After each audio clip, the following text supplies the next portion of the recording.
क्या आपके कंपनी में परफॉर्मर और नॉन परफॉर्मर ये जो दो कैटेगरी है इनके परफॉर्मेंस की मेजरमेंट होती है? मतलब आपके कंपनी में ऐसा कोई मैकेनिज्म है जो मैकेनिज्म ये कहता है कि परफॉर्मर का परफॉर्मेंस कितना है और नॉन परफॉर्मर का परफॉर्मेंस कैसा है? कंपनी में मूल्यवान योगदान देने वाले एम्प्लॉयज़, मतलब कंपनी में जो एम्प्लॉयज़ है जो वैल्यूएबल कंट्रीब्यूशन देते हैं, कंपनी को एक्सपांड करने में मदद करते हैं, और जो लो परफॉर्मर है या नॉन परफॉर्मर है तो वो कंपनी पर बोझ बन सकते हैं, और जो वैल्यूएबल कंट्रीब्यूशन करते हैं वो एम्प्लॉयज़ कंपनी की एक्सपांशन पे, कंपनी की ग्रोथ पे काम करते हैं, उसके लिए मदद करते हैं, और जो लो परफॉर्मर या नॉन परफॉर्मर है वो कंपनी पर बोझ बन सकते हैं। तो हम कैसे पहचानेंगे कि कौन कंपनी के लिए असेट है और कौन कंपनी के लिए लायबिलिटी है? इसके लिए आपकी कंपनी में हर साल परफॉर्मेंस अप्रेजल होना बहुत ज़रूरी है। परफॉर्मेंस अप्रेजल का मतलब यह है कि लोगों ने साल भर जो काम किया है उस काम का मूल्यमापन करना, मीन्स उस काम को मापना। बहुत कंपनीज में लोगों का परफॉर्मेंस मेजर करने का कोई मैकेनिज्म ही नहीं होता है। हेलो एवरीवन, मेरा नाम है योगेश कोरे, आई एम कॉर्पोरेट कोच।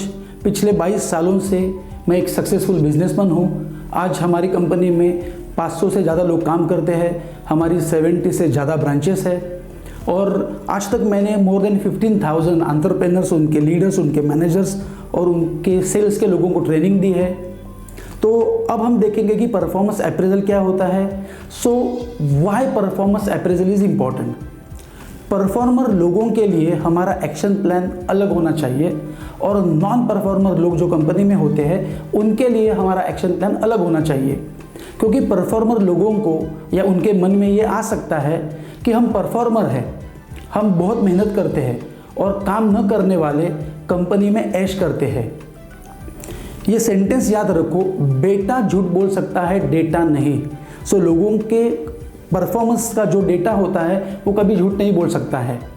हमारे पास क्या डेटा है जिससे हमें ये पता चलेगा कि कौन परफॉर्मर है और कौन नॉन परफॉर्मर है? कंपनी में काम करने वाले सभी लोगों को उन्होंने कौन से रिजल्ट्स को अचीव किया है, और टारगेट्स को नंबर्स में, मीन्स उन्होंने क्या नंबर्स अचीव किए हैं, ये सबको मालूम होना चाहिए। इसका डेटा सबको मिलना चाहिए। कंपनी में परफॉर्मेंस मेजरमेंट जब भी होती है हमारी कंपनी में, जहाँ पे हर एक इंसान का साल का या 3 महीने का या 6 महीने का जो परफॉर्मेंस होता है उसका मेजरमेंट होता है। तो ये सिस्टम्स हमारे कंपनी में होनी बहुत ज़रूरी है, क्योंकि we have to appreciate performer people. बहुत सारी कंपनीज़ में ये एक्टिविटी क्वार्टरली होती है, तो कई कंपनीज़ में ये मंथली बेसिस पर होती है। हर साल लोगों की सैलरी बढ़ाने के लिए कोई तो मैकेनिज्म होना बहुत ज़रूरी है। कई लोग एमएसएमई के खास होते हैं, लेकिन डेटा एनालिसिस से वो नॉन परफॉर्मर या लो परफॉर्मर भी हो सकते हैं। ऐसे कंपनी में बहुत से लोग होते हैं जो आगे आगे करते हैं या काम नहीं करते या रिजल्ट नहीं देते हैं, लेकिन वो गुड लिस्ट में होते हैं, बट वो नॉन परफॉर्मर होते हैं। तो उनका परफॉर्मेंस, उनके परफॉर्मेंस का डेटा और परफॉर्मर के परफॉर्मेंस का डेटा वो सामने आना बहुत ज़रूरी है। Data based decision is always important. Performer को रिवॉर्ड्स मिलने चाहिए, उन्हें प्रमोशंस मिलने चाहिए, उन्हें एडिशनल रिस्पॉन्सिबिलिटी देनी चाहिए, उन्हें एडिशनल अथॉरिटी देनी चाहिए, उन्हें हायर डेजिग्नेशंस मीन उनकी पोस्ट अपग्रेड करनी चाहिए, उन्हें कंपनी में रिटेन करना बहुत ज़रूरी होता है। वैसे ही कंटिन्यूअसली जो नॉन परफॉर्मर है तो उन्हें नोटिस देनी चाहिए या फायर करना चाहिए। जो लो परफॉर्मर है तो उन्हें पीआईपी दे सकते हैं। पीआईपी मतलब परफॉर्मेंस इंप्रूवमेंट प्लान। तो पीआईपी क्या होता है? अगर कोई बिलो परफॉर्मर है या जो डिसाइडेड टारगेट अचीव नहीं करता है तो उसे पीआईपी देते हैं, मीन्स उसको परफॉर्मेंस इंप्रूवमेंट प्लान देते हैं। उन्हें एक्स्ट्रा नॉलेज और स्किल से अपग्रेड करना पड़ता है, उन्हें ट्रेनिंग देनी ज़रूरी होती है, उन्हें प्रूव करने के लिए, उन्हें अपने आप को प्रूव करने के लिए एक मौका दिया जाता है। That is PIP. तो लोग बोलते हैं कि इसे पीआईपी में डालो, मतलब इसको परफॉर्मेंस इंप्रूवमेंट प्लान में डालो। तो आइए पहले देखते हैं कि परफॉर्मेंस मैनेजमेंट प्रोसेस क्या है, और फिर देखेंगे कि बेल कर्व क्या है। बेल कर्व ये एक ऐसी परफॉर्मेंस मैनेजमेंट सिस्टम है जिससे हम अपनी कंपनी में परफॉर्मेंस अप्रेजल कर सकते हैं। Bell curve is one of the tool to measure performance of people. Performance measurement process क्या होती है या परफॉर्मेंस मैनेजमेंट प्रोसेस क्या होती है? कंपनी में हर एक एम्प्लॉय एक पोस्ट पर काम करता है, तो उस पोस्ट के ईयरली गोल्स होते हैं। मीन्स वो जिस पोस्ट पे होता है उसके गोल नहीं होते हैं, उस पोस्ट के गोल होते हैं। उस पोस्ट पे कोई भी आएगा तो उसके वही गोल्स रहेंगे। मतलब उस पोस्ट पर दूसरा कोई भी आएगा तो उसके गोल्स बदलेंगे नहीं, उसके गोल्स जो भी रिटर्न में है वो सेम होने चाहिए। बहुत सी माइक्रो, स्मॉल और मीडियम कंपनीज में एक ही पोस्ट पर काम करने वाले अलग अलग लोगों के अलग अलग अनरिटन गोल्स होते हैं। तो आपके यहाँ पे रिटर्न गोल्स होने बहुत ज़रूरी है। तो उनका परफॉर्मेंस मेजर कैसे करेंगे? अगर आपके यहाँ पे अनरिटन गोल है, रिटर्न गोल है ही नहीं, और एक ही पोस्ट पे अलग अलग लोग काम करते हैं, तो उनके गोल्स क्या है? तो मेरा तो ये कहना है कि एक ही कंपनी में एक पोस्ट पे जो लोग काम करते हैं उन सभी के गोल्स सेम होने चाहिए और रिटर्न और क्लियर होने चाहिए। तो उन सबका परफॉर्मेंस मेजर कैसे करेंगे, उन्हें कंपेयर कैसे करेंगे? अगर वो उनके सभी गोल्स एक जैसे ही है तो परफॉर्मेंस अप्रेजल इजी।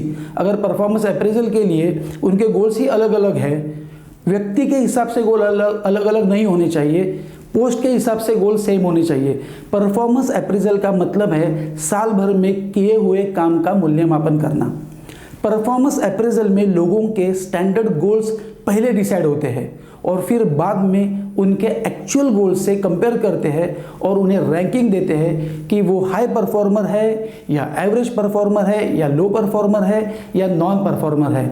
यहाँ पे हम लोग एक एग्जाम्पल देख सकते हैं, bell curve method to measure performance of a sales executive, जिससे हमें पता चलेगा कि परफॉर्मेंस अप्रेजल के डेटा को बेल कर्व में कैसे डालते हैं। फॉर एग्जाम्पल, आपके कंपनी में 40 सेल्स एग्जीक्यूटिव है जो एक ही पोस्ट पे काम करते हैं, और समझो एक पैरामीटर है कि कलेक्शन। सो कलेक्शन के बेसिस पे हम उनका परफॉर्मेंस मेजर कर सकते हैं। कलेक्शन मतलब सेल्स रेवेन्यू। सो एक क्वार्टर का भी हो सकता है, एक महीने का भी हो सकता है। सो फर्स्ट एक क्वार्टर है जनवरी, फरवरी, मार्च का हो सकता है, या 6 महीने का हो सकता है, या 1 साल का हो सकता है। तो अभी हम ये टेबल देखने वाले हैं। इस टेबल में देखते हैं कि उनका टारगेट है 6 लाख। तो वहाँ पे 5 कैटेगरी के सेल्स एग्जीक्यूटिव है। फर्स्ट है हाई परफॉर्मर। सो 6 लाख अचीव करने वाले 5 लोग हैं, लेकिन उनका टारगेट अचीवमेंट देखो, कलेक्शन इन लैक्स, तो उन्होंने 10 लाख से ज़्यादा किया है। सो उनका टारगेट 6 लाख है, लेकिन उन्होंने 10 लाख से ज़्यादा किया है, तो वो 5 लोग हाई परफॉर्मर है।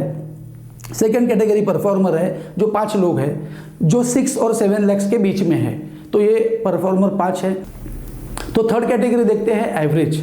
एवरेज में जो 20 लोग हैं आउट ऑफ 40, तो उन्होंने 4 या 5 लाख किया है। एक्चुअली उनका टारगेट कितना है? 6 लाख, लेकिन उन्होंने 4 या 5 लाख ही किया है, और 4 या 5 लाख के बीच में किया है।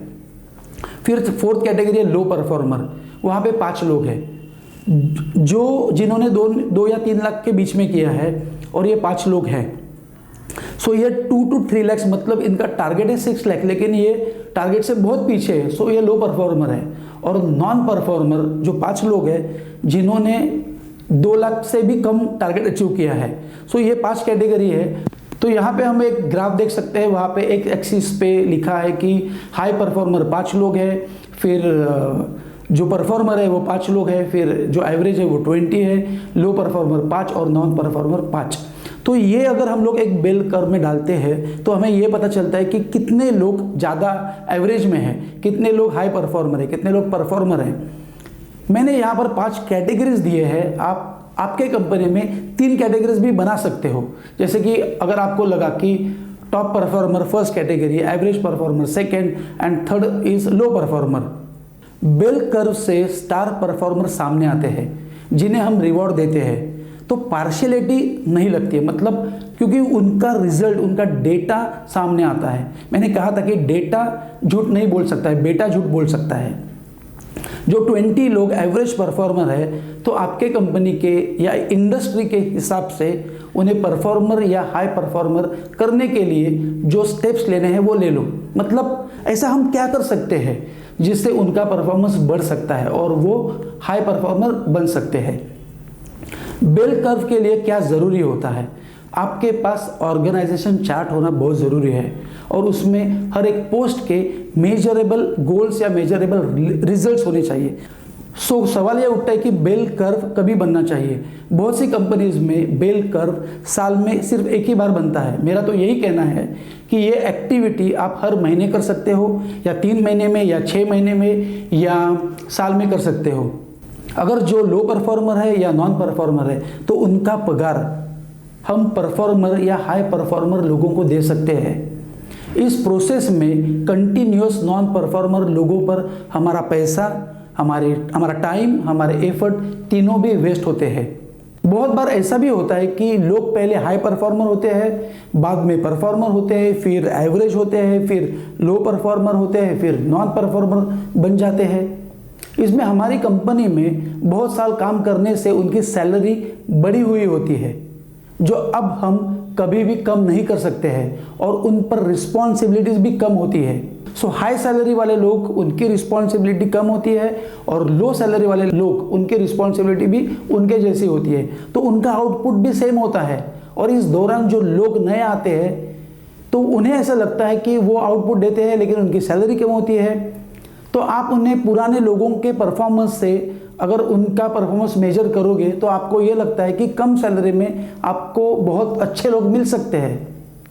तो आप उन्हें वो बताओ कि आपकी सैलरी आपके रिजल्ट के हिसाब से जस्टिफाई नहीं हो रही है, आपको आपकी बढ़ती हुई सैलरी के अनुसार आपको ज़्यादा रिजल्ट देने ज़रूरी है।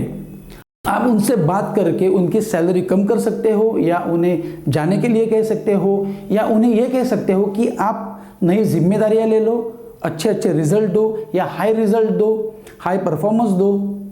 इसके लिए मैं आपको एक एग्जांपल देता हूँ। इसके लिए जीई मतलब जनरल इलेक्ट्रिक कंपनी है, उनकी एक पॉलिसी है, वहाँ पर सिर्फ एक और बी कैटेगरी के लोग काम कर सकते हैं। परफॉर्मेंस अप्रेजल के बाद और परफॉर्मेंस अप्रेजल के बेस पर कंटिन्यू कर सकते हैं, लेकिन सी और डी कैटेगरीज के लोग जो होते हैं वो परफॉर्मेंस अप्रेजल के बाद उन्हें निकाला दिया जाता है। कभी कभी ऐसा होता है कि ए कैटेगरी के लोग होते हैं, फिर बाद में over the period of time वो बी के बन जाते हैं। सो बी कैटेगरी के बनने के बाद सी बनते हैं, फिर डी बनते हैं। तो उन्हें यह समझ में आता है कि अगर उनका परफॉर्मेंस सी या डी में गया तो उन्हें उनकी जॉब से निकलना पड़ेगा। ये अलग अलग पैरामीटर्स होते हैं, ये अलग अलग पैरामीटर्स से आप आपकी कंपनी में बेल कर्व बना सकते हो। सो सेल्स रेवेन्यू का एक बेल कर्व, फिर सेल्स प्रेजेंटेशन या सेल्स कॉल या सेल्स डेमोन्स्ट्रेशन का दूसरा बेल कर्व, कस्टमर्स एक्विजिशन का तीसरा, रिटेंशन का चौथा, क्लिक रेशो का पांचवा। तो ऐसे आप बना सकते हो। ये जो पैरामीटर्स यहाँ पे दिए हैं, तो आप 5 बेल कर्व हो सकते हैं, या 2 हो सकते हैं, या 3 हो सकते हैं। सो हमारा ये वीडियो यहाँ पे ख़त्म होता है। और ट्रेनिंग वीडियोस अगर आपको चाहिए तो गूगल प्ले स्टोर पर जाकर आप द कॉर्पोरेट कोच इस ऐप को डाउनलोड कर सकते हो। अगर आपको ये वीडियो अच्छा लगा है तो ये आपके जो दोस्त है, जो एंटरप्रेन्योर है, या आपके दोस्त जो मैनेजर्स है या एचआर डिपार्टमेंट में काम करते हैं, तो उन्हें ये वीडियो आप शेयर कर सकते हो, जिससे वो अपनी कंपनी में ग्रोथ एंड डेवलपमेंट के लिए काम कर सकते हैं, अपनी कंपनी में प्रोडक्टिविटी बढ़ाने के लिए काम कर सकते हैं। So you are helping them to grow their company. So I wish you all the best and thanks for watching this video.